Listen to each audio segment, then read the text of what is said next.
So there was this young man, and he worked in a wood shop. You know, he went to work every day, and what he did was turn logs into planks. Not exactly a glamorous job, but it's a job.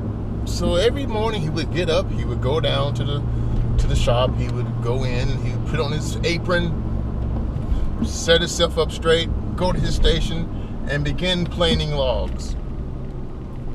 So this is what he did every day. Normally, you know, maybe 10 hours, maybe 12 hours, just whatever it took. That's what he did. He loved wood. He loved his job. So, So one day he decided to take a break. Normally he didn't take breaks. He loved it so much he just worked straight through. But one day he said, I'm going to take a break. So he walked out and he was standing in front of the shop. And as he was standing there, this carriage comes by. And as it's going by, he looks, and in the carriage window, he sees a young lady. No, and this is not just any young lady. You know, he can only see from like the shoulders up, you know, but she is so exquisitely beautiful. Hear me now. She is so flawlessly perfect that he cannot take his eyes off of her until he can no longer see the carriage. So he's like, wow. So later on in the afternoon, he says, I'm going to take another break. So he takes another break and he stands out front, which is unusual, but he did just in case she came by again. You ever done that where, you know, you see somebody and you're hoping that it's a routine that they come through at a certain time, or they do certain things, or they go to certain places so that you can see him again? You just want to see him again. You don't want to talk to him. You don't want to, exchange numbers or anything like that. You just want to see them again, just a glimpse. So this is what this man felt. This young man, he had it bad. He wanted to just see a glimpse. So he came out on his next break. And even the foreman was like, you taking a break? He said, yeah, I'm taking a break today. He's like, okay, fine. You've never taken one. Just caught me off guard. So he takes a break. And he stands and he looks, but she doesn't come by. So at the next break, he goes out and he stands and looks. Of course, she doesn't come by. So at lunch, a long break, he stands out front. He doesn't even eat. He just stands out front just in case she'll come by. And true enough, on his lunch break, she goes by in the opposite direction. So he's like, she must be going home now. So in the morning, she's going somewhere. In the afternoons, she's going back home. I got to map this out so that I can see her again. So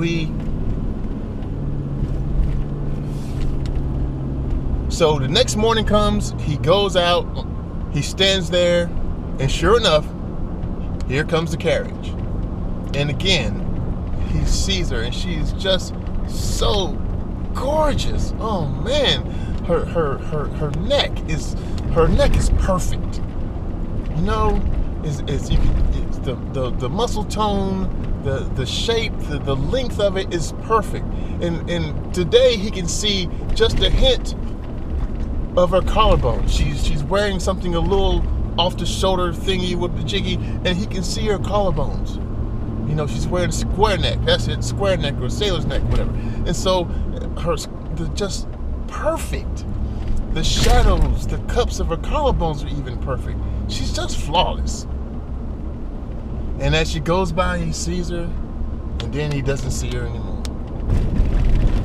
But that's okay, because lunch is coming. And he's working feverishly. He doesn't realize it. He's making plank after plank. He's cutting log after log. His stack is dwindling faster than anyone has ever seen, because all that's on his mind is this young lady. That's all he's thinking about. So his hands are doing his job, and he's not even paying attention. He's just filing, shaving, cutting, scraping, planing. He's just going to town on these logs and making planks. And sure enough, before you know it, agonizing as it may seem, he finally becomes lunchtime. So he's like, yes, it's lunch. He cleans up a little, washes off, brushes his face and stuff, finger combs his hair back, and he goes out and he stands in front of the shop. And he stands in front of the shop. And he stands in front of the shop. But just when he's about to be over, the break is over, finally here comes the carriage again, and he's just on the tips of his toes, just sitting there waiting, just watching it as she goes by. Oh! And his heart is beating faster, and his palms are a little sweaty, and he's a little warm around the collar, and he's like, man, how can this creature exist? How can anyone be this beautiful? How can anyone in the world look that good? It's an impossibility for anyone to look that doggone good. So anyway, next day comes, and he's at his post. And when she comes by, he gets more details. He notices how much thick, glorious hair she has. It's just runs and it frolics, and she has it in an updo, and he remembers that she normally has it in an updo. Now he recalls, but now that he's paying attention, more attention, he can see how it flows and it gathers and it bunches and it leaps, and it's just, even her hair is perfect. Her hair is just perfect. And by she goes. And of course, when lunchtime rolls around, he's out there, he's ready, he's prepared. And when she comes back by, he notices that her hair, it's done kind of fallen a little bit, It still looks good to him, but it's not, put up like it was. It's a little, it's done got some weather, okay? A little humid out and everything. It's done got a little freezy here and there, and it's, it ain't perfection, but it's still doggone good. So he's like, okay. And as the days go by, he watches her. He sees her 2 times a day, every day. And his life is complete. He's got a job he loves. He has this new infatuation in life, and he's just happy.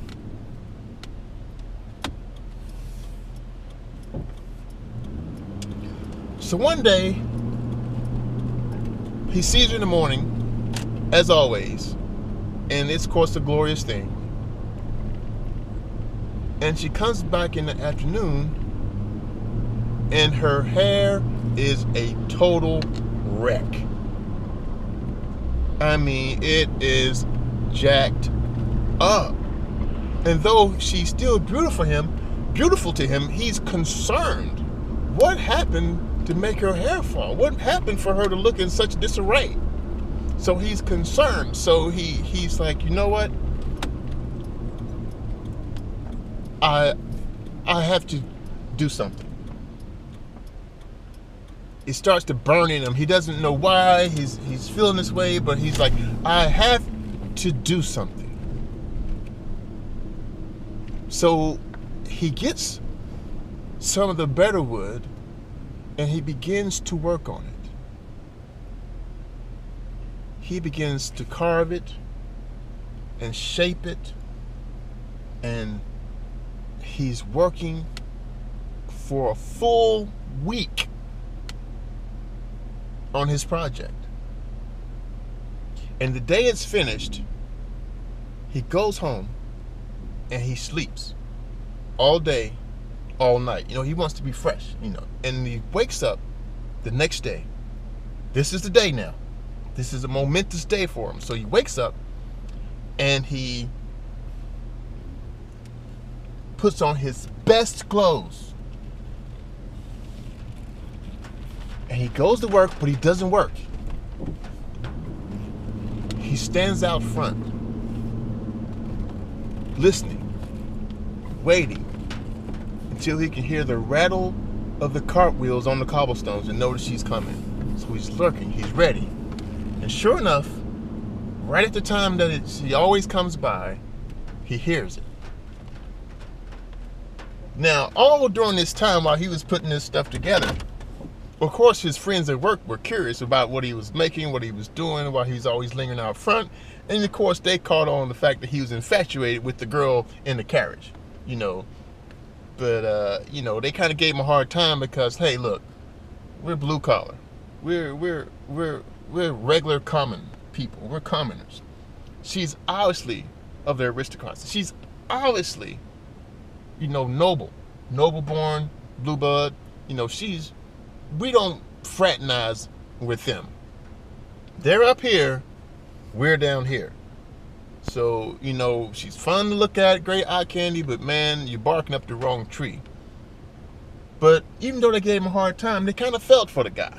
To be that, he was, his enthusiasm for this girl infected them. So they were enthusiastic for him. So on an appointed day, they came up with a plan that they were going to help out. So they were going to cause a ruckus to stop the carriage.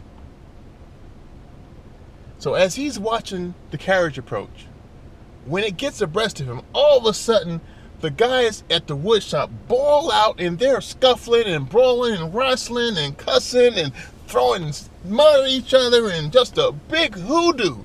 And they're all out in the street and the carriage driver is forced to stop. And while it's stopped, he walks up to her. To the open window, and he pulls out a cloth-wrapped package. And this cloth ain't the cleanest. It's all right, but you can see some tears in it. Maybe what looks like might be some blood stains or food stains on it. It's not the best presentation. And he walks up to the carriage and he just lifts it up and presents this bundle to her. Now, this noble-born lady, this young lady, she could have laughed. She could have called the guard. She could have, turned away. She could have did all manner of things that would have crushed him into the dust. But she gingerly reaches out and she takes the package from him and she says, "Thank you." And this is the first time he's ever heard her voice. And it's like birds singing. It's like, heavenly choirs. It's everything he imagined it to be. So he keeps his head down and he bags away, and then he bags away further, and finally he turns and goes back into the wood shop. When the guys see that he's done what he's had to do, they break it up and they get out of the street and the carriage goes on. So this young lady, she places the bundle next to her because, what in the world? So she's just riding. And of course, when you're riding down cobblestones in the carriage, they didn't have rubber back then. So it's wood on stone. So you bounce around. So in the midst of the journey, from all the shaking around, that's why her hair failed every day on the way home. All that bouncing around, it might hold up till she gets to her destination, but by the time she's coming back that long way, it's just a mess because it's been literally shaken apart. So as they're traveling, the wrappings on the bundle that the boy gave her begin to unravel just from the vibrations. And as she looks over, she sees a hint of wood. Intrigued, she opens up the package, and inside are 4 hairpins. Now, these aren't, little bobby pins or anything like that. I mean those long chopstick looking ones, the real fancy expensive ones that, some people hand down as family heirlooms. Those kind of hairpins. But each one of the 4 is intricately carved with birds and woodland scenes and animals and rivers and scenery and overlooks, and you just name it. There's pictures of famous places on these 4 hair sticks in such minute, perfect, flawless detail that it actually catches her breath. And she's like, and she is amazed by how beautiful they are. So, of course, the boy is kind of jittery all day. And when lunchtime comes around, he's too nervous, he's too ashamed, he's too afraid. He doesn't even go outside at lunch. And he's been doing this for weeks, maybe a month or so, going out at lunch every day watching his carriage pass. But he's just a bundle of nerves. He doesn't even go out. And the guys rag him about it. Oh, you went through all that work and now you scared, blah, blah, blah. And so, he's blushing. He's, a little uncomfortable. But he just does not go outside. So the next day, he comes to work, and the guys make him take his break because he still wasn't going to take a break. And the guys push him out the front of the store and bar the door. They actually barred the door of the shop, so he's stuck outside when the carriage comes by. And as it comes by, he sees the girl. She doesn't look left. She doesn't look right. She just looks straight ahead. But on her face, there's a hint of a small smile. And when the boy looked at her hair, it was the most intricate pattern he had ever seen yet. It was so wildly just amazing to him. It was so complicated, but it was perfect. It suited her. And holding all that glorious hair in place were those 4 hairpins that he made for her.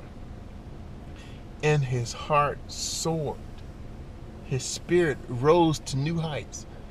And he stood there, blushing and happy, gloriously happy, as she rode away.